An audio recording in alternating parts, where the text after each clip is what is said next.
This is The Landlady by Roald Dahl.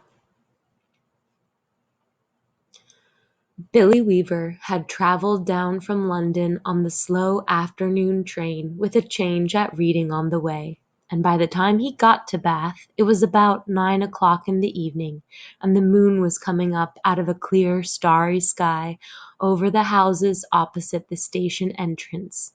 But the air was deadly cold, and the wind was like a flat blade of ice on his cheeks.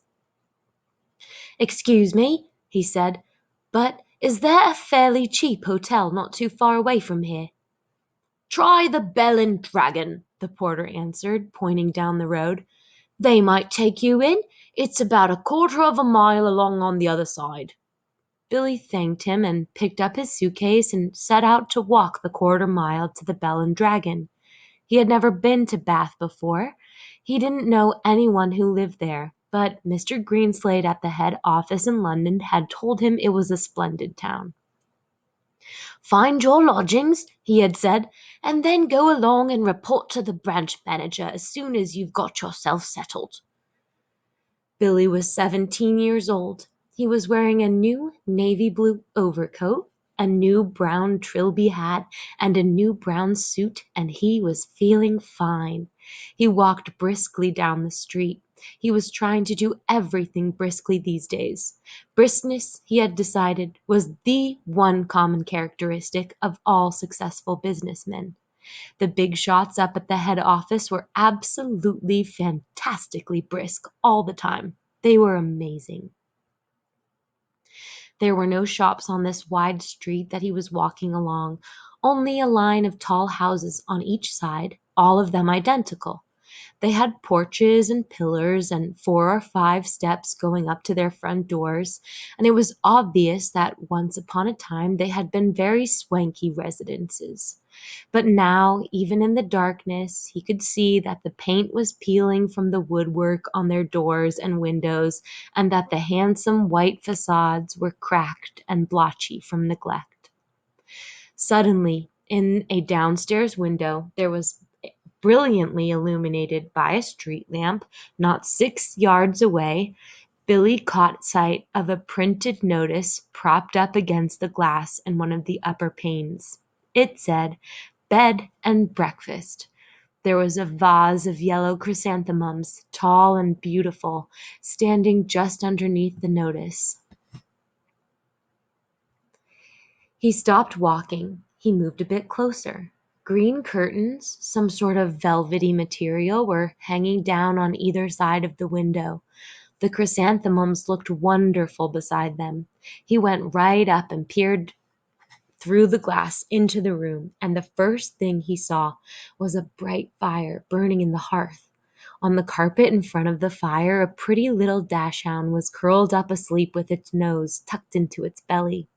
The room itself, so far as he could see in the half darkness, was filled with pleasant furniture. There was a baby grand piano, and a big sofa, and several plump armchairs, and in one corner he spotted a large parrot in a cage. Animals were usually a good sign in a place like this, Billy told himself, and all in all, it looked to him as though it would be a pretty decent house to stay in. Certainly, it would be more comfortable than the Bell and Dragon. On the other hand, a pub would be more congenial than a boarding house. There would be beer and darts in the evenings, and lots of people to talk to, and it would probably be a good deal cheaper too. He had stayed a couple of nights in a pub once before, and he had liked it. He had never stayed in any boarding houses, and to be perfectly honest, he was a tiny bit frightened of them. The name itself conjured up images of watery cabbage and rapacious landladies and a powerful smell of kippers in the living room. After dithering about like this in the cold for 2 or 3 minutes, Billy decided that he would walk on and take a look at the Bell and Dragon before making up his mind. He turned to go. And now a queer thing happened to him. He was in the act of stepping back and turning away from the window when all at once his eye was caught and held in the most peculiar manner by the small notice that was there. "Bed and breakfast," it said. "Bed and breakfast." breakfast, bed and breakfast, bed and breakfast. Each word was like a large black eye staring at him through the glass, holding him, compelling him, forcing him to stay where he was and not to walk away from that house. And the next thing he knew, he was actually moving across from the window to the front door of the house, climbing the steps that led up to it, and reaching for the bell.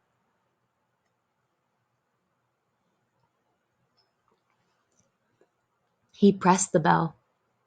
Far away, in a back room, he heard it ringing. And then at once, it must have been at once, because he hadn't even had time to take his finger from the bell button, the door swung open and a woman was standing there. Normally, you ring the bell and you have to at least a half minute's wait before the door opens. But this dame was like a jack in the box.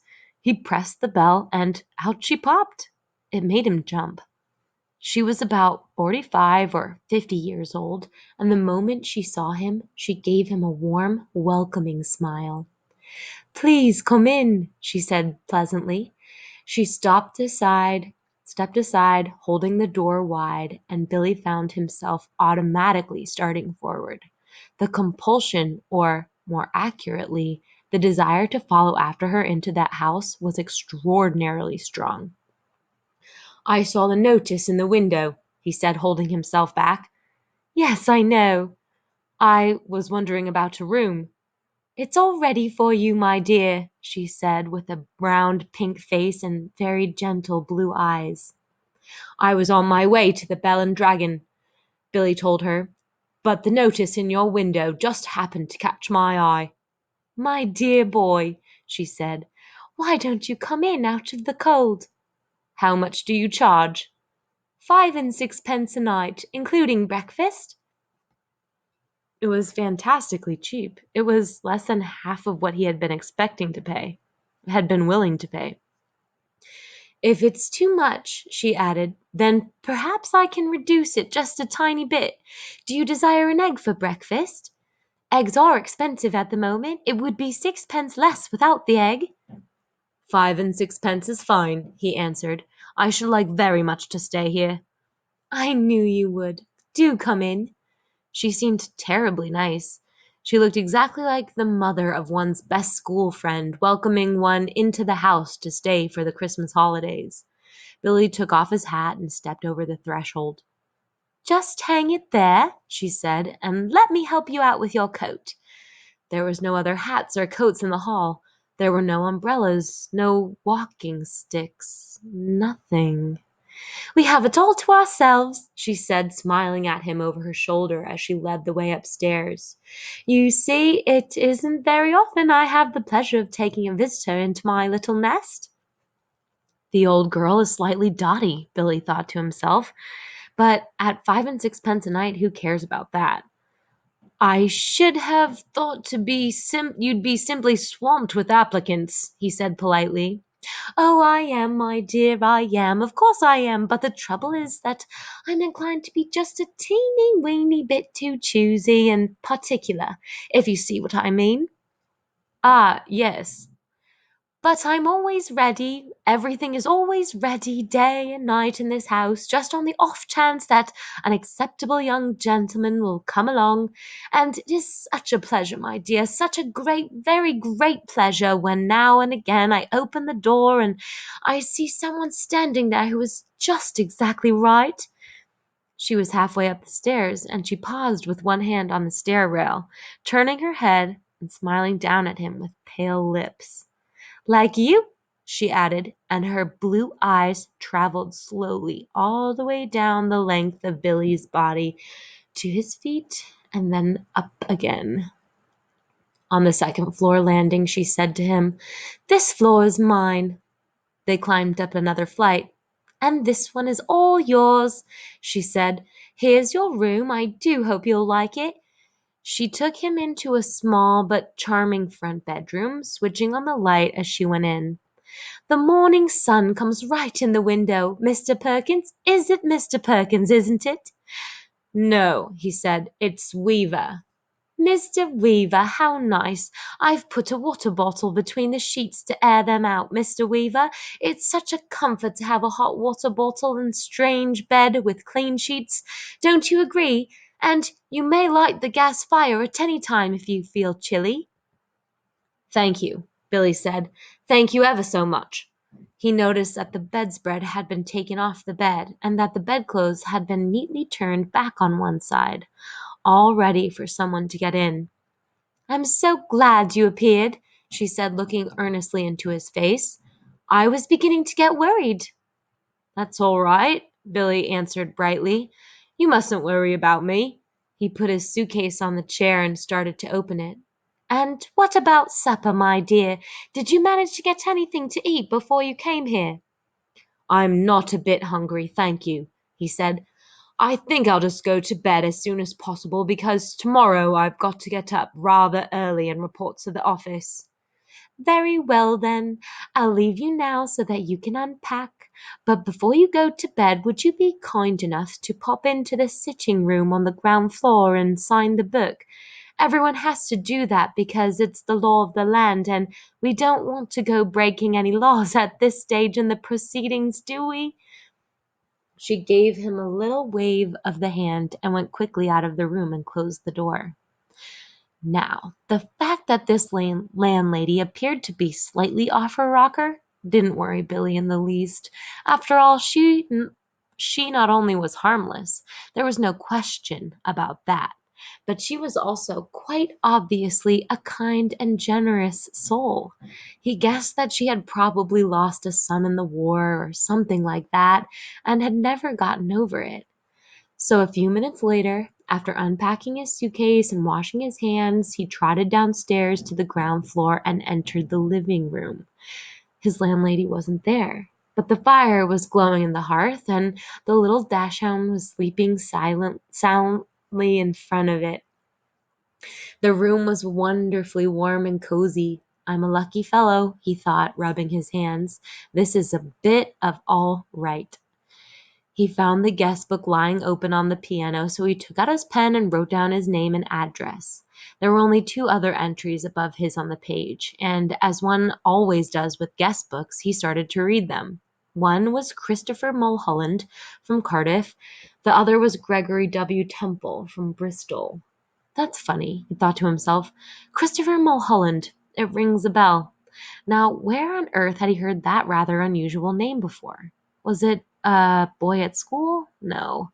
Was it one of his sister's numerous young men, perhaps? Or a friend of his father's? No, no, it wasn't any of those. He glanced down again at the book. Christopher Mulholland, 231 Cathedral Road, Cardiff. Gregory W. Temple, 27 Sycamore Drive, Bristol. As a matter of fact, now he came to think of it, he wasn't at all sure that the second name didn't have almost as much as a familiar ring about it as the first. Gregory Temple, he said aloud, searching his memory. Christopher Mulholland? Such charming boys, a voice behind him answered, and he turned and saw his landlady sailing into the room with a large silver tea tray in her hands. She was holding it well out in front of her and rather high up, as though the tray were a pair of reins on a frisky horse. They sound somehow familiar, he said. They do? How interesting. I'm almost positive I've heard those names before somewhere. Isn't that odd? Maybe it was in the newspapers. They weren't famous in any way, were they? I mean, famous cricketers or footballers or something like that? Famous, she said, setting the tea tray down on the low table in front of the sofa. Oh no, I don't think they were famous, but they were incredibly handsome, both of them, I can promise you that. They were tall and young and handsome, my dear, just exactly like you. Once more, Billy glanced down at the book. Look here, he said, noticing the dates. This last entry is over 2 years old. It is? Yes, indeed, and Christopher Mulholland is nearly a year before that, more than 3 years ago. Dear me, she said, shaking her head and heaving a dainty little sigh. I would never have thought it. How time does fly from us all, doesn't it, Mr. Wilkins? It's Weaver, Billy said. Weaver. Oh, of course it is, she cried, sitting down on the sofa. How silly of me. I do apologize. In one ear and out the other. That's me, Mr. Weaver. You know something, Billy said. Something that's really quite extraordinary about all this. No, dear, I don't. Well, you see, both of these names, Mulholland and Temple, I not only seem to remember each one of them separately, so to speak, but somehow or other, in some peculiar way, they both appear to be sort of connected together as well, as though they were both famous for some sort of thing, if you see what I mean. Like, well, like Dempsey and Turney, for example, or Churchill and Roosevelt. How amusing, she said. But come over here now, dear, and sit down beside me on the sofa, and I'll give you a nice cup of tea and a ginger biscuit before you go to bed. You really shouldn't bother, Billy said. I didn't mean you to do anything like that. He stood by the piano watching her as she fussed about with the cups and saucers. He noticed that she had small, white, quickly moving hands and red fingernails. I'm almost positive it was in the newspapers I saw them, Billy said. I'll think of it in a second, I'm sure I will. There is nothing more tantalizing than a thing like this that lingers just outside the borders of one's memory. He hated to give it up. Now, wait a minute, he said.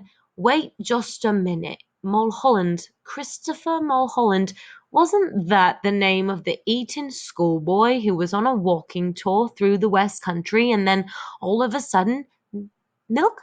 She said. And sugar? Yes, please. And then all of a sudden, Eton schoolboy? She said. Oh, no, my dear, that can't possibly be right, because my Mr. Mulholland was certainly not an Eton schoolboy when he came to me. He was a Cambridge undergraduate. Come over here now and sit next to me and warm yourself in front of this lovely fire. Come on, your tea's all ready for you. She patted the empty place beside her on the sofa, and she sat there smiling at Billy and waiting for him to come over. He crossed the room slowly and sat down on the edge of the sofa. She placed his teacup on the table in front of him. There we are, she said. How nice and cozy this is, isn't it? Billy started sipping his tea. She did the same. For half a minute or so, neither of them spoke, but Billy knew that she was looking at him. Her body was half turned toward him, and he could feel her eyes resting on his face, watching him over the rim of her teacup. Now and again he caught a whiff of a peculiar smell that seemed to emanate directly from her person. It was not in the least unpleasant, and it reminded him, well, he wasn't quite sure what it reminded him of. Pickled walnuts? New leather? Or was it the corridors of a hospital? At length she said, Mr. Mulholland was a great one for his tea. Never in my life have I seen anyone drink as much tea as dear Mr. Mulholland. I suppose he left fairly recently, Billy said. He was still puzzling his head about the two names. He was positive now that he had seen them in the newspapers, in the headlines. Left? She said, arching her brows. But, my dear boy, he never left. He's still here. Mr. Temple is also here. They're on the fourth floor, both of them, together. Billy set his cup down slowly on the table and stared at his landlady. She smiled back at him, and then she put out one of her white hands and patted him comfortingly on the knee. How old are you, my dear? She asked. 17. 17? She cried. Oh, it's the perfect age. Mr. Mulholland was also 17, but I think he was a trifle shorter than you are. In fact, I'm sure he was, and his teeth weren't quite so white. You have the most beautiful teeth, Mr. Weaver. Did you know that? They're not as good as they look, Billy said. They've got, they've got simply masses of fillings in them at the back. Mr. Temple, of course, was a little older, she said, ignoring his remark. He was actually 28, and I never would have guessed it if he hadn't told me. Never in my whole life. There wasn't a blemish on his body. A what? Billy said. His skin was just like a baby's. There was a pause. Billy picked up his teacup and took another sip of his tea. Then he set it down again, gently in its saucer.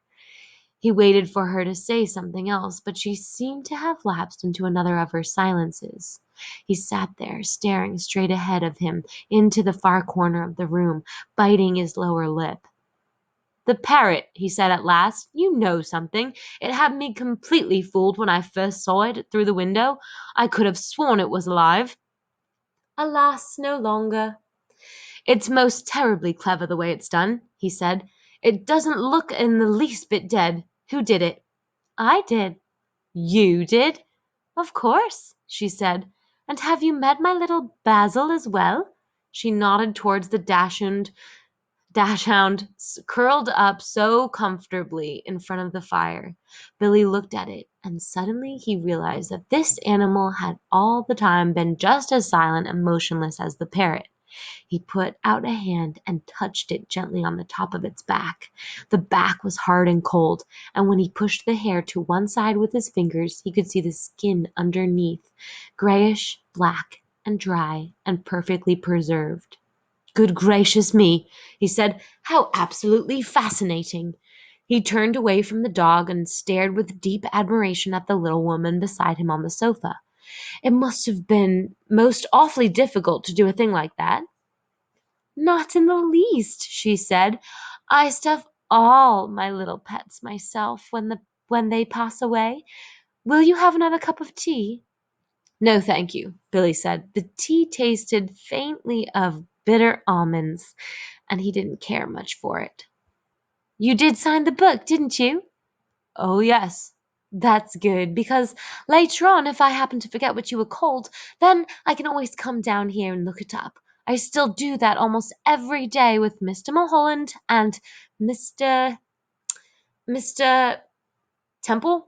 Billy said. Gregory Temple. Excuse me for asking, but haven't there been any other guests here except them in the last 2 or 3 years?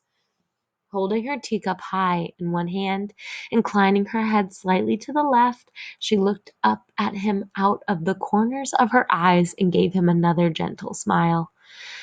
No, my dear, she said, only you.